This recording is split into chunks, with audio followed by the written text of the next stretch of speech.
Nick's place is down in Zicoli.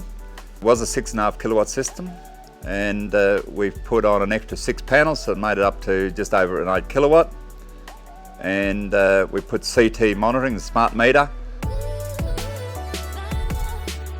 Now Nick, he's got 4 little girls, and he can show them now on the app on when they turn the air conditioner on how it spikes, and it's a real education for his girls. The oldest one is around about 11, so she really understands and on how she can save energy for mum and dad.